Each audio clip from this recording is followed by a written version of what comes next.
لبيك لا شريك لك إن الحمد والنعمة لك والملك لا شريك لك.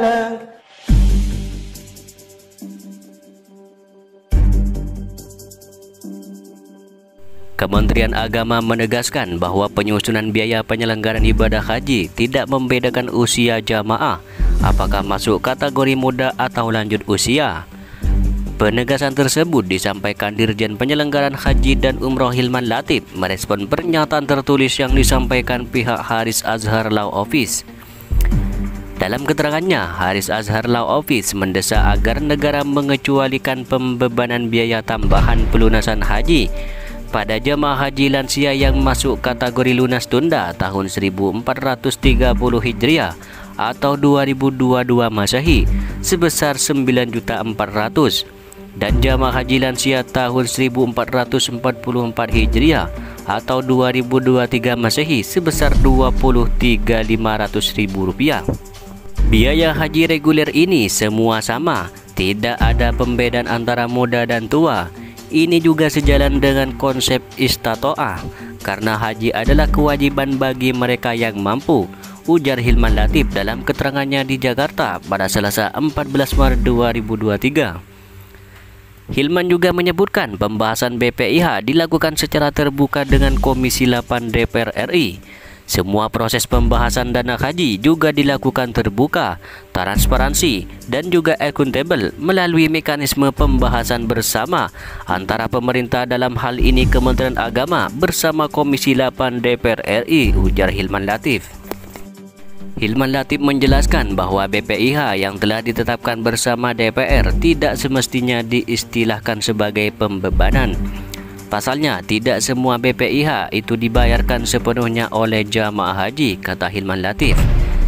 Dalam rapat kerja yang berlangsung pada 15 Februari 2023, pemerintah dan Komisi 8 DPR RI telah menyepakati besaran BPIH 1440 Hijriah atau 2023 Masehi dengan rata-rata 90 juta per jamaah haji reguler. Angka ini terdiri atas dua komponen, yaitu biaya perjalanan ibadah haji yang ditanggung jamaah dengan rata-rata 49 juta dan penggunaan nilai manfaat per jamaah sebesar 40 juta. Selain itu, disepakati juga adanya afirmasi khusus bagi jamaah lunas tunda tahun 2020 sehingga dibutuhkan tambahan nilai manfaat mencapai 845 miliar. Jadi dalam komposisi BPIH, jamaah sebenarnya hanya membayar biaya perjalanan ibadah haji atau BPIH dengan rata-rata 55,3%. Sisanya anggaran diambilkan dari nilai manfaat dengan rata-rata 44,7%, ujar Hilman Latif. Dirjen PHU mengakui bahwa jamaah haji lansia yang akan berangkat tahun ini cukup banyak. Dari 203.000 kuota jemaah haji reguler, diperkirakan ada lebih 64.000 diantaranya yang masuk kategori lansia. Banyaknya jemaah lansia ini menjadi perhatian Kementerian Agama. Bahkan penyelenggaraan tahun ini mengusung tagline Haji Ramah Lansia. Menteri Agama Yakut Khalil Qaumas sangat menekankan untuk bisa memberikan layanan terbaik kepada jemaah, termasuk mereka yang lansia, ucap Hilman Latif. Jadi, semangat Haji Ramah Lansia ini juga merepresentasikan ikhtiar kami dalam memberikan layanan terbaik untuk mereka yang sudah lanjut usia, tentu dengan tidak mengabaikan hak-hak jamaah secara keseluruhan, ujar Hilman Latif. Sebelumnya diketahui Menteri Agama Yakut Khalil Qaumas menyebutkan bahwa Menteri Haji dan Umroh Arab Saudi Taufik Al-Rabiah akan memprioritaskan Indonesia untuk mendapat tambahan kuota jamaah calon haji. Alhamdulillah, kita dapat kuota tambahan petugas. Indonesia juga menjadi prioritas Kerajaan Arab Saudi untuk mendapat tambahan kuota calon jamaah haji, ujar Menteri Agama Yakut Khalil Qaumas dalam keterangannya. Pernyataan Menteri Agama Yakut itu disampaikan saat keduanya menggelar pertemuan membahas persiapan penyelenggaraan ibadah haji, termasuk terkait tambahan kuota di Jeddah. Di antara misi kunjungan saya ke Arab Saudi adalah mengecek langsung perkembangan persiapan layanan dan meminta tambahan kuota jamaah haji Indonesia dan petugasnya.